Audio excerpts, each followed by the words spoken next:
আমাদের মা ছেলের সম্পর্কটা আর 10টা পরিবারের মতো নয়।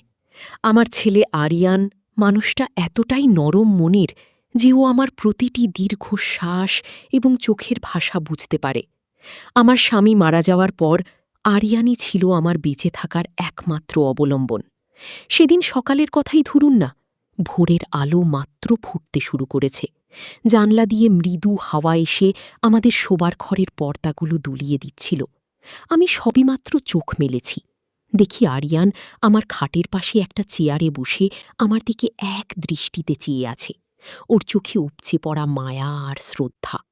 আমি একটু আদুরে গলায় বললাম, কি ব্যাপার আরিয়ান, এভাবে তাকিয়ে আছো কেন আমার দিকে? কতক্ষণ হলো ঘুম থেকে উঠেছ বাবা?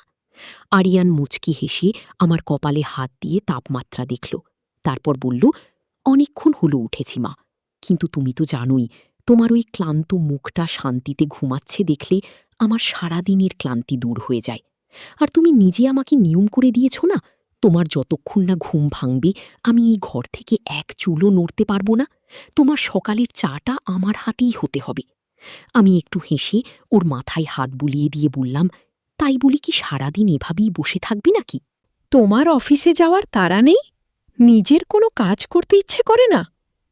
আরিয়ান আমার হাতটা পরম যত্নে নিজের কপালে ঠেকিয়ে বলল, তোমার পাশে থাকার চেয়ে বড় কোনো কাজ আমার এই জীবনে নেই মা। প্রয়োজনে আমি অফিসের কাজের জন্য আলাদা মানুষ রেখে দেব, তাও তোমার এই সুন্দর সকালের শান্ত ঘুম আমি ভাঙাতে দেব না। সারা জীবন যদি এভাবেই তোমার সেবা করে কাটিয়ে দিতে পারি, তবেই আমার জন্ম সার্থক। আমি মনে মনে হাসলাম। সন্তান যে মায়ের ভালোবাসায় কতটা অন্ধ হতে পারে, আরিয়ানকে না দেখলে আমি কখনো বিশ্বাস করতে পারতাম না। আমি ওকে বললাম, বাবা, অনেক হয়েছে আদর, এবার উঠু, ফ্রেশ হও। আর শোনো, আজ অফিস থেকে ফেরার সময় আমার জন্য ওই স্পেশাল হরলিক্স আর পছন্দের ফলগুলো নিয়ে আসবে কিন্তু, মনে আছে তো? আরিয়ান হেসে বলল, তোমার কোনো আবদার কি আমি কখনো ভুলেছি মা? তুমি মুখ ফুটে চেয়েছ আর আমি সেটা আনব না, তা কি কখনো হয়? আমি অবশ্যই নিয়ে আসব, কিন্তু তার আগে আমাকে একটু আশীর্বাদ দিয়ে বিদায় জানাবে না? আমি আরিয়ানের গালটা ছুঁয়ে বললাম, আজ রাতে অফিস থেকে ফেরো, তোমাকে এমন এক সারপ্রাইজ দেব যা তুমি স্বপ্নেও ভাবনি। শুধু তোমার প্রিয় খাবার নয়, তার সাথে আরও অনেক কিছু আজ তোমার জন্য অপেক্ষা করছে। আরিয়ান আনন্দের হাসিতে ঘর থেকে বের হয়ে গেল ফ্রেশ হওয়ার জন্য। আমি ড্রয়িং রুমে এসে সোফায় বসলাম। ঠিক তখনই দরজার বেলটা বেজে উঠল। আমি গিয়ে দরজা খুলতেই আমার চোখ দুটো আনন্দে আর বিস্ময়ে কপালে উঠে গেল। দরজার ওপাশে দাঁড়িয়ে আছে তানজিলা, আমার কলেজ জীবনের সবচেয়ে প্রিয়, সবচেয়ে ঘনিষ্ঠ বান্ধবী। আমরা দুজনে যখন কলেজে পড়তাম একে অপরের প্রাণ ছিলাম। ও চট্টগ্রাম চলে যাওয়ার পর আমাদের অনেক দিন দেখা হয়নি। তানজিলা, তুই? আমি ওকে জড়িয়ে ধরলাম। তানজিলা আমাকে শক্ত করে ধরে বলল, কেমন আছিস রে সুমি? তুই তো আমায় ভুলিয়েই গেছিস। ছেলে নিয়ে সংসার করার পর বান্ধবীর কথা আর মনেই পড়ে না, তাই না? আমি বললাম, কি যে বলিস, তোকে কি কখনো ভোলা যায়? আয় ভিতরে আয়। ঠিক তখনই আরিয়ান ফ্রেশ হয়ে ড্রয়িং রুমে এলো। তানজিলাকে দেখি ও একটু অবাক হল। আমি আরিয়ানের সাথে পরিচয় করিয়ে দিয়ে বললাম, আরিয়ান, ও হচ্ছে তানজিলা, আমার কলেজ লাইফের বেস্ট ফ্রেন্ড। ও এখন চট্টগ্রাম থেকে আজ অনেক দিন পর আমাদের বাসায় এলো। আরিয়ান অত্যন্ত ভদ্রতার সাথে বলল, আসসালামু আলাইকুম খালামুনি, কেমন আছেন? মা প্রায় আপনার কথা বলে। আপনি এসেছেন, খুব ভালো হলো। তানজিলা হেসে বলল, ওয়ালাইকুম আসসালাম বাবা, আমি ভালো আছি। তোমার কথা সুমির মুখে অনেক শুনেছি। আজ সামনাসামনি দেখে বুঝলাম আমার বান্ধবী আসলেই একটা খাঁটি সোনার মতো ছেলে পেয়েছে। আরিয়ান লাজুক হেসে বলল, আপনারা গল্প করুন, আমি একটু নিচ থেকে আসছি। খালামুনি এসেছে যখন, ওর জন্য স্পেশাল কিছু নাস্তা নিয়ে আসি। মা, খালামুনি কি খেতে পছন্দ করে বলো তো? আমি সাথে সাথে বললাম, ও না কাঁচা আম আর তেঁতুল মাখা খেতে খুব ভালোবাসে। আসার সময় নিচ থেকে ওগুলো নিয়ে এসো, আর হ্যাঁ, ওই স্পেশাল জিনিসটাও কিন্তু আনতে ভুলো না যেন। আরিয়ান মাথা নেড়ে বলল, ঠিক আছে মা, আমি দ্রুত নিয়ে আসছি। এই বলে আরিয়ান ঘর থেকে বেরিয়ে গেল। আরিয়ান বেরিয়ে যেতেই তানজিলা আমার দিকে ঘুরে দাঁড়াল। ওর চোখের চাউনিটা হঠাৎ করেই বদলে গেল। সেই চেনা কুটিলতা আর এক অদ্ভুত অধিকারবোধ ওর চোখে ভেসে উঠল। ও আমার হাতটা ধরে বলল, কিরে সুমি, তোর ছেলে তো দেখি একদম খাঁটি সোনা। তোর মুখের কথার উপরও এক মুহূর্ত নড়তে চায় না। আমি হাসলাম, কিন্তু আমার সেই হাসির আড়ালে লুকিয়েছিল এক গভীর মানসিক চক্রান্ত। আমি তানজিলাকে টেনে নিয়ে আমার বেডরুমে গেলাম। বিছানায় দুজনে পাশাপাশি বসলাম। তানজিলা ঘরের চারপাশটা দেখে বলল, তোর ঘরটাও কিন্তু তোর ছেলের মতোই সুন্দর রে। সত্যি বলছিস সুমি, তুই কি আরিয়ানকে আসলেই নিজের সর্বস্ব ভাবিস? আমি সোজা তানজিলার চোখের দিকে তাকালাম। আমার ঠোঁটে তখন এক অবজ্ঞার হাসি। আমি বললাম, সর্বস্ব? তুই পাগল হয়েছিস তানজিলা? আমি সুমি, নিজের জেদ আর অহংকারের বাইরে কাউকে এত গুরুত্ব দিই না। আরিয়ানকে আমি শাসন করি নিজের মনের মতো করে চালানোর জন্য। ওর জীবনের সমস্ত সিদ্ধান্ত আমি একা নিই। তুই তো জানিস আমার একমাত্র জেদের জায়গা কোনটা ছিল। তানজিলা আমার অনেক কাছে চলে এলো। ও আমার হাতটা নিজের হাতের উপর রেখে বলল, তাহলে তোর কি মনে আছে আমাদের সেই কলেজ জীবনের কথা? আমরা যখন হোস্টেলে একসাথে থাকতাম, তুই আর আমি কত কি শেয়ার করতাম। এমনকি আমাদের সেই বিশেষ প্রতিজ্ঞার কথা মনে আছে? আমি স্মিত হেসে বললাম, ভুলে যাব কিভাবে? আমাদের সেই খুনসুটি, রাতের পর রাত জেগে থাকা আর আমাদের সেই পাগলামিগুলো সবকিছু আমার মনে আছে। আমাদের ব্রেন এতটা দুর্বল নয় যে এত সহজে সব ভুলে যাব। তানজিলা একটু গম্ভীর গলায় বলল, তাহলে আমাদের সেই প্রতিজ্ঞার কথাও নিশ্চয়ই তোর মনে আছে সুমি? আমরা দুজনে হাত কেটে রক্ত ছুঁয়ে প্রতিজ্ঞা করেছিলাম, আমাদের মধ্যে যার সন্তান আগে বড় হবে সে তার সন্তানের জীবনের অভিভাবকত্ব এবং তার সমস্ত অধিকার অন্য বান্ধবীর সাথে সমানভাবে শেয়ার করবে। আজ আমি তোর বাড়িতে এসেছি সুমি। ও চট্টগ্রামে একা থাকে, ওর কোনো পরিবার নেই। ও এখন তোর ছেলের উপর মায়ের সমান অধিকার চায়। আমি দেখতে চাই তুই তোর সেই প্রতিজ্ঞা কতটা মনে রেখেছিস। আমার বুকের ভেতরটা একটু কেঁপে উঠল, কিন্তু আমি তানজিলার সামনে দুর্বল হতে চাইলাম না। আমি তানজিলাকে বললাম, আমি সুমি, কখনো নিজের দেওয়া কথা থেকে পিছিয়ে যাই না রে। তুই আমার সবচেয়ে কাছের মানুষ। আরিয়ানের মতো ছেলেদের আমি তোর এক ফোঁটা চোখের জলের জন্য এবং আমার প্রতিজ্ঞা রাখার জন্য যে কোনো অবস্থায় দাঁড় করাতে পারি। তানজিলা আমার দিকে তাকিয়ে এক মায়াবী হাসি হাসল। ও বলল, আমি জানতাম তুই আমাকে নিরাশ করবি না, কিন্তু তোর ছেলে আরিয়ান কি রাজি হবে? ও তোকে যেভাবে অন্ধের মতো শ্রদ্ধা করে, ও কি আমার মতো একজন বাইরের মানুষকে নিজের মায়ের আসনে বসাতে বা আমার আদেশ মেনে চলতে রাজি হবে? আমি তানজিলার চিবুকটা ছুঁয়ে বললাম, আরিয়ানকে রাজি করানোর দায়িত্ব আমার। ও আমাকে এতটাই ভালোবাসে যে আমি যদি ওকে বিষ খেতে বলি, ও হাসি মুখে খেয়ে নেবে। তুই শুধু আজ রাতের জন্য নিজেকে প্রস্তুত কর। আমরা দুজন যেমন আগে সবকিছু ভাগ করে নিতাম, আজ রাতেও তেমনি আরিয়ানের সমস্ত সেবা যত্ন আর শ্রদ্ধা আমরা দুজনে একসাথে ভাগ করে নেব। আমাদের কলেজ জীবনের সেই দিনগুলো আজ রাতে আবার ফিরে আসবে। তানজিলা বলল, আমি অধীর আগ্রহে অপেক্ষা করছি রে সুমি।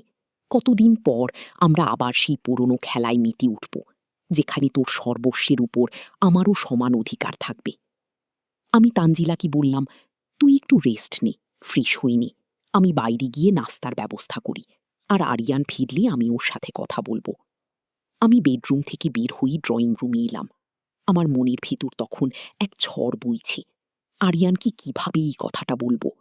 ও কি মেনে নেবে যে ওর নিজের মায়ের জায়গায় অন্য একজন এসে একই রকম অধিকার দাবি করবে? কিন্তু আমাকে তানজিলার কাছে দেওয়া প্রতিজ্ঞা রাখতেই হবে। তানজিলাই আমার জীবনের একমাত্র মানুষ যাকে আমি হারাতে পারবো না। আর আরিয়ান, ও তো কেবল আমার অনুগত সন্তান। কিছুক্ষণ পরই আরিয়ান দরজা খুলে ভেতরে ঢুকল। ওর হাতে ফলের ব্যাগ, মিষ্টি আর তানজিলার জন্য সেই আম তেঁতুলের আচার। ও হাসি মুখে বলল, মা দেখো, আমি সব নিয়ে এসেছি। খালামণি কোথায়?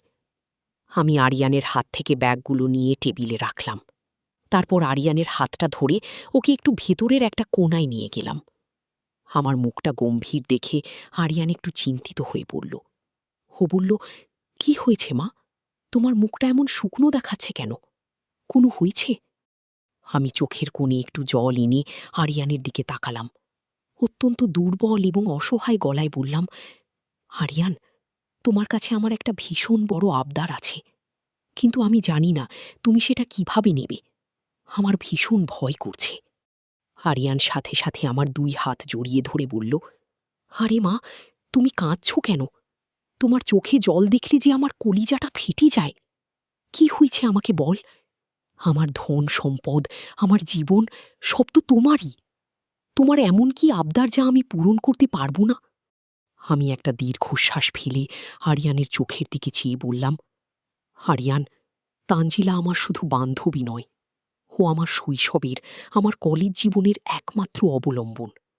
ও যখন খুব একা ছিল আমি ওর পাশে ছিলাম। আমরা যখন কলেজে পড়তাম তখন আবেগের বশে দুজনে একটা কঠিন প্রতিজ্ঞা করেছিলাম। আরিয়ান উৎসুক হয়ে বলল, কি প্রতিজ্ঞা, মা?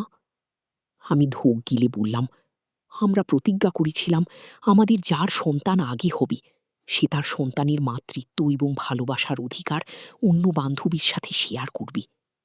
আজ তানজিলা আমাদের বাড়িতে এসেছে শুধু সেই প্রতিজ্ঞা পূরণ করার দাবি নিয়ে। ও চট্টগ্রামে খুব একাকী জীবন কাটাচ্ছে। ও আমাকে বেঈমান ভাবছে আরিয়ান। আমি যদি আজ এই প্রতিজ্ঞা পূরণ করতে না পারি ও আমার মুখ দর্শন করবে না। আমি তানজিলার কাছে আজীবনের জন্য অপরাধী হয়ে যাব। আরিয়ান, তুমি কি চাও তোমার মা সবার কাছে বেঈমান আর বিশ্বাসঘাতক প্রমাণিত হোক? আরিয়ানের মুখের হাসির রেখা নিমেষেই মিলিয়ে গেল। ওর চোখ দুটো বিস্ময়ে আর অপমানে লাল হয়ে উঠল। ও আমার হাতটা ছেড়ে দিয়ে 2 পা পিছিয়ে গেল।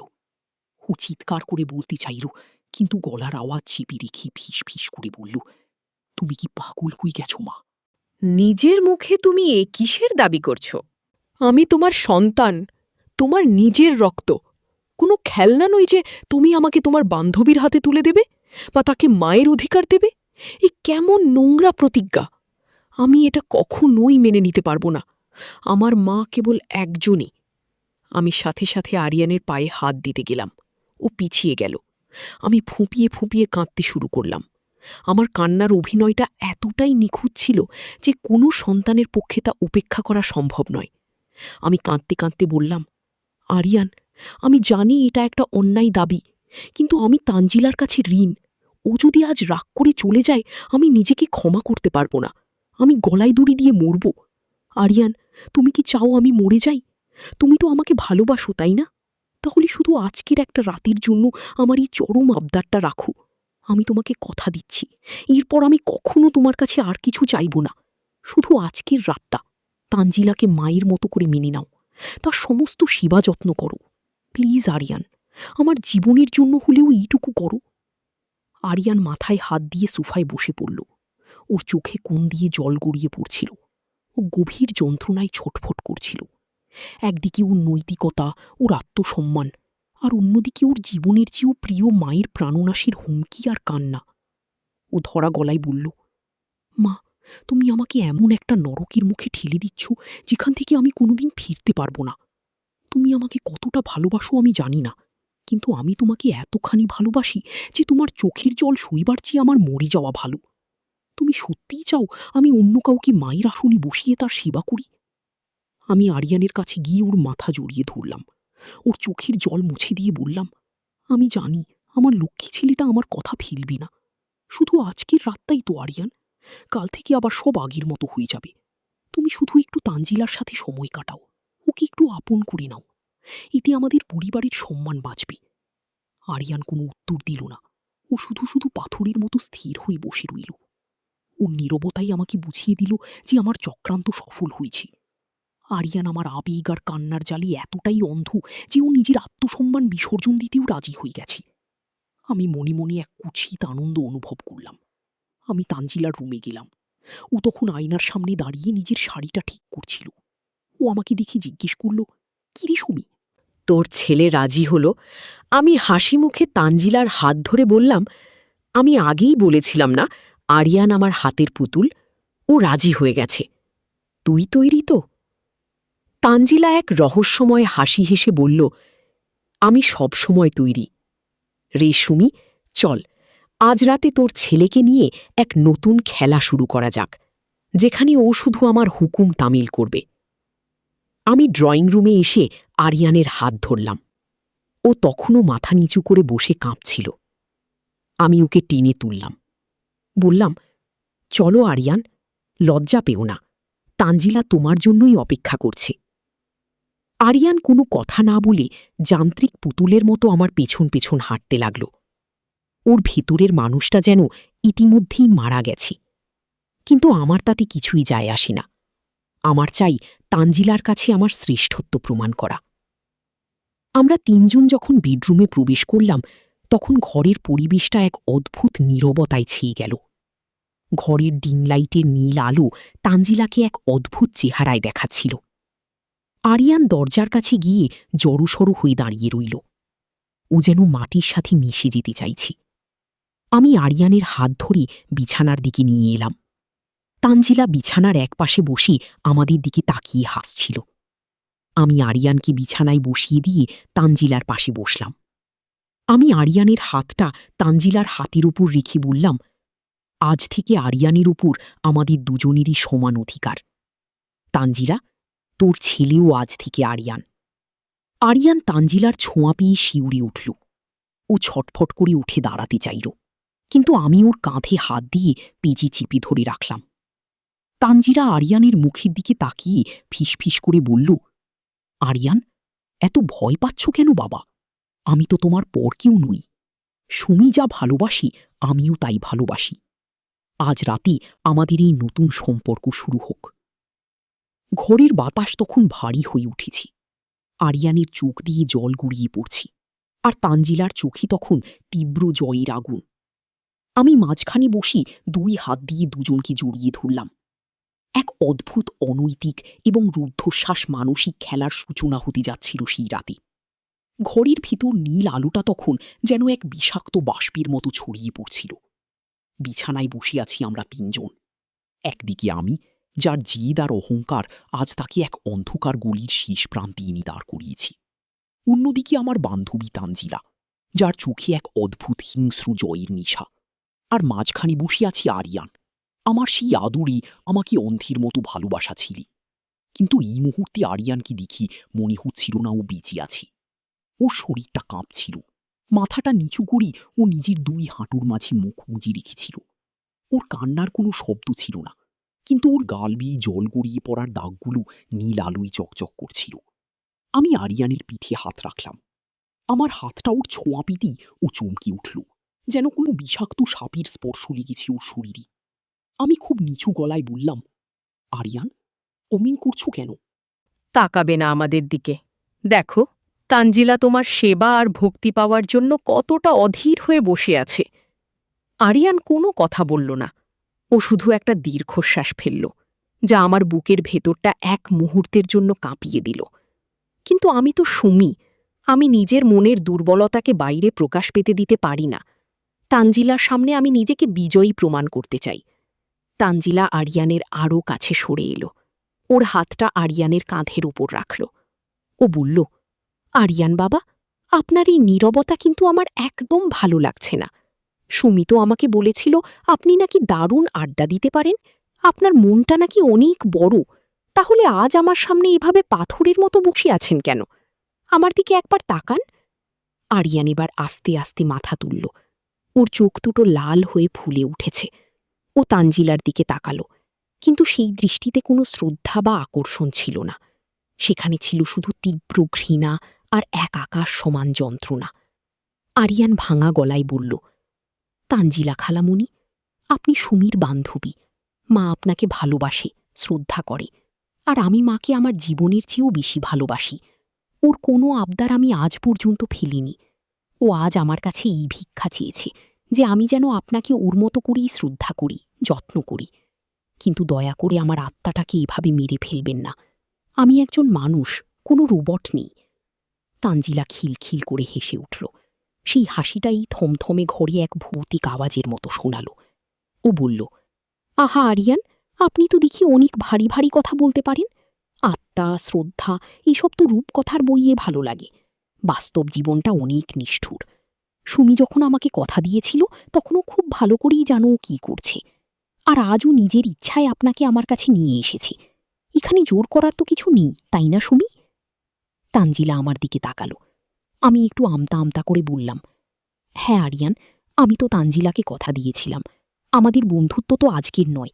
তুমি তুমি শুধু আজ রাতে তানজিলার সাথে একটু গল্প করো, ওর একাকিত্ব দূর করো। ও যেন মনে না করে যে মায়ের দায়িত্ব পালনে আমি পিছিয়ে গেছি। আরিয়ান আমার দিকে তাকালো। ও সেই চাহানিতে আমার মনে হলো আমার পায়ের তলার মাটি সরে যাচ্ছে।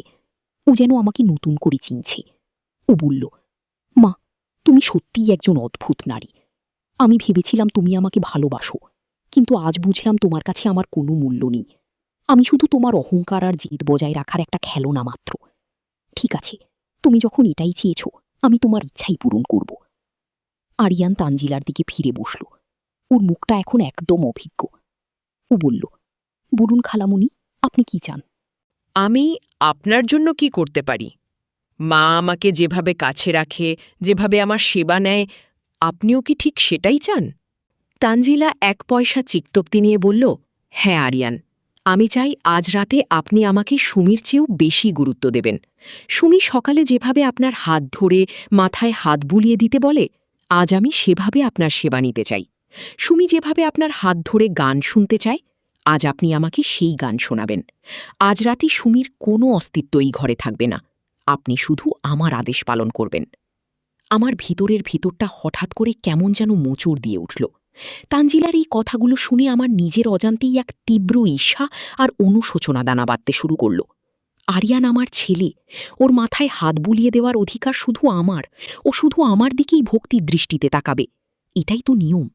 কিন্তু আজ নিজের হাতে আমি ওনাকে তানজিলার দিকে ঠেলে দিয়েছি। তানজিলা যেভাবে আরিয়ানের ওপর নিজের অধিকার প্রতিষ্ঠা করার কথা বলছি, তা যেন আমার সঙ্গে হচ্ছিল না। কিন্তু আমি তখনও নিজের জেদের কাছে বন্দী।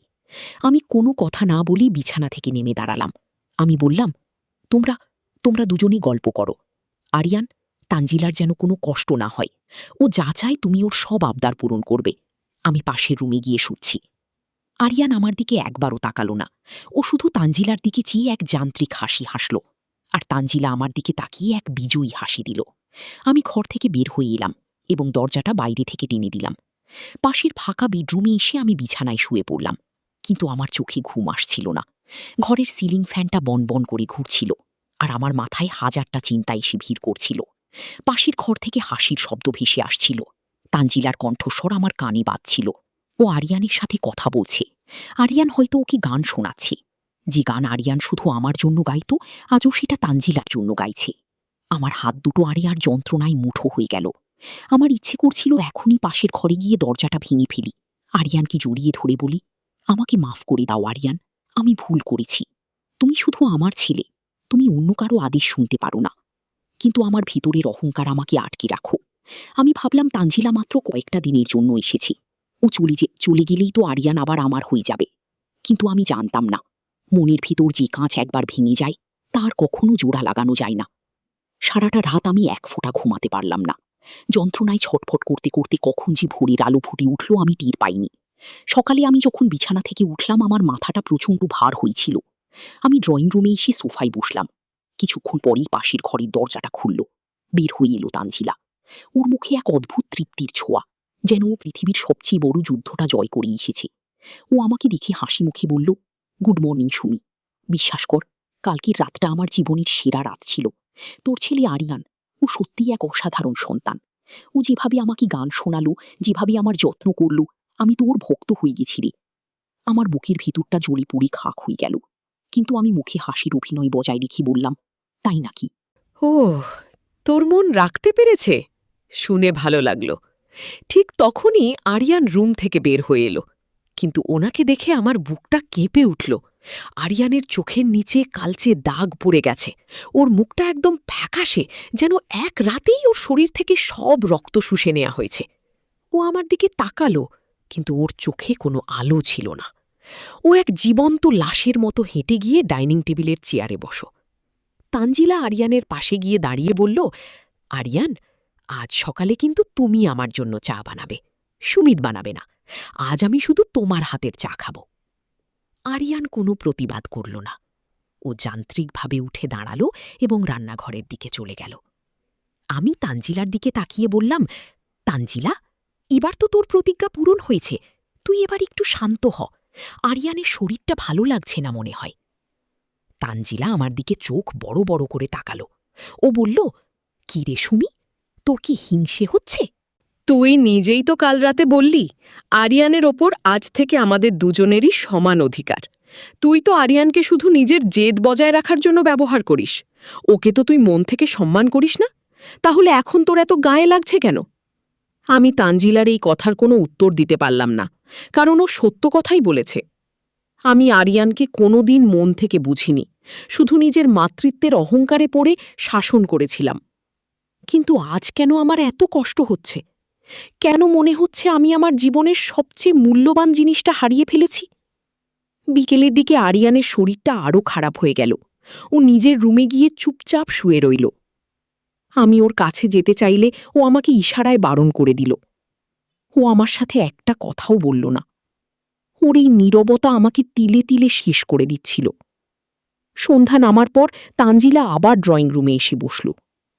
ও বলল, সুমি, আজ রাতে কিন্তু আমরা দুজনে একসাথে আরিয়ানের সাথে সময় কাটাবো। কাল তো আমি একা ছিলাম, আজ আমাদের সেই কলেজ লাইফের মতো দুজনে মিলে মজা করব আর ওর উপর হুকুম চালাবো। আমি এবার আর সহ্য করতে পারলাম না।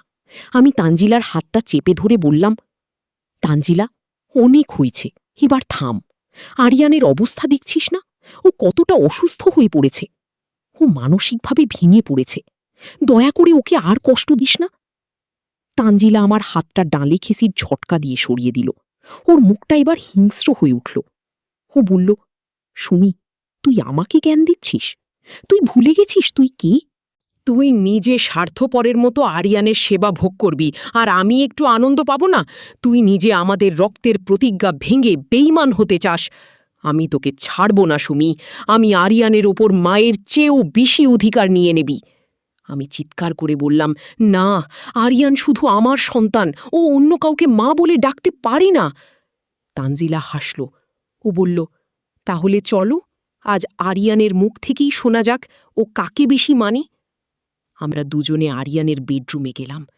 আরিয়ান তখন বিছানায় চোখ বন্ধ করে শুয়েছিল। ওর কপালে হাত দিয়ে দেখলাম প্রচণ্ড জ্বর, শরীরটা পুড়ে যাচ্ছে জ্বরে। আমি আরিয়ানের মাথায় হাত বুলিয়ে দিয়ে কেঁদে ফেললাম।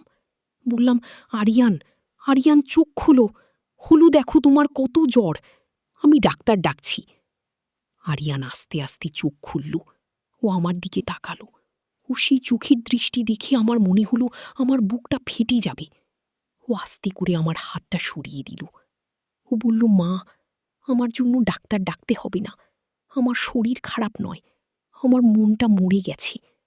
যে মানুষটার জন্য আমি আমার আত্মসম্মান, আমার পুরুষত্ব, আমার সব কিছু বিসর্জন দিলাম, সে মানুষটা আসলে আমার মা হওয়ার যোগ্যই ছিল না।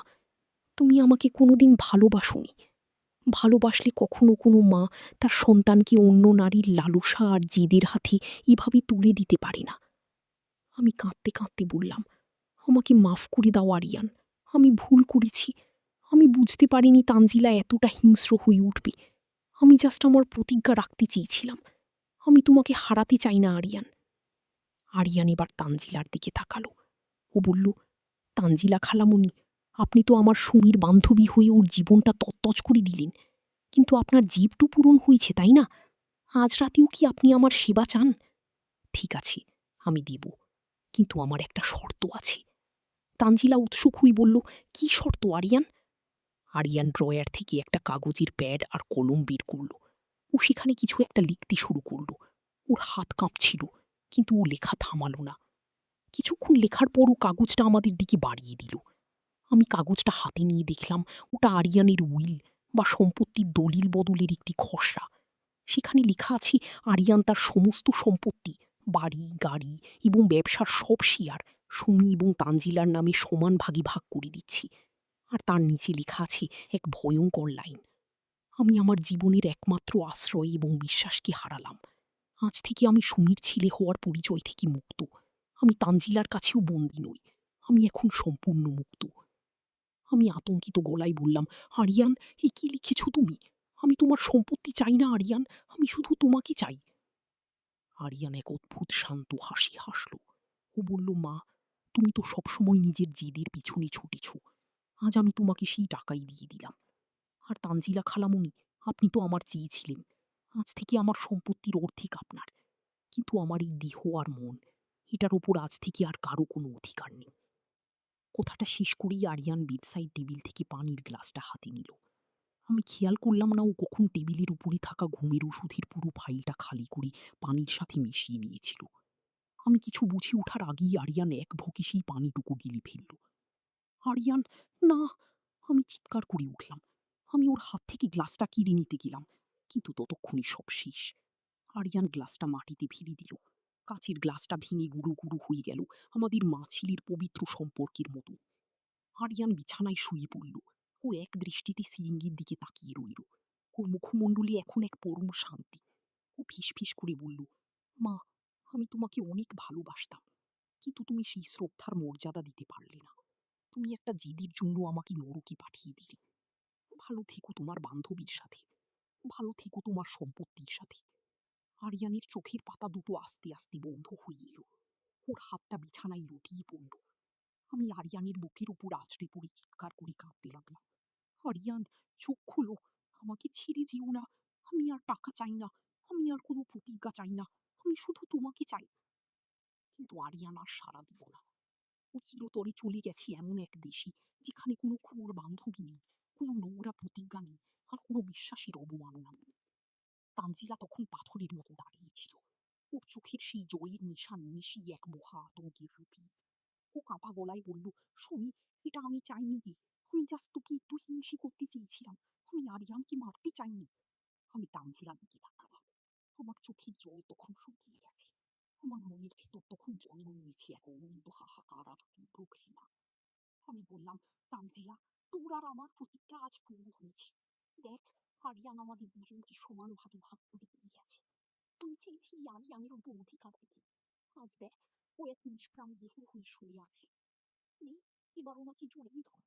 আজ থেকে আরিয়ান আমাদের দুজনের। তানজিলা আর এখন কত দাঁড়ানো না। ও এক তীব্র আতঙ্কের পর থেকে বের হয়ে বলতে দাঁড়িয়ে গেল। আর আমি আরিয়ানের সেই নিথর দেখে পাশে বসে রইলাম। ঘড়ির নীল আলোটা তখন হলুদ সাদা আলো নিয়ে যাচ্ছে, কিন্তু আমার জীবনের আলোটা চিরতরে নিভে গেছে। আমি আজ কোটি কোটি আরিয়ানের বিশাল সন্তুষ্ট নয়। কিন্তু আমার পাশে কথা বলার মতো, আমার ঘুমের ঘুম না ভাঙা পর্যন্ত আদর করে পাশে বসে থাকার মতো সেই ছেলেটা আমি। নৈতিক শিক্ষা কখনো কোনো খেলনা বা জীবন বসে নিজের সন্তান বা প্রিয়জন আবেগকে অন্য কারোর সাথে শেয়ার করতে যাবে, কারণ নিঃস্বার্থ ভালোবাসা বা তার কোনো ভালো জিনিস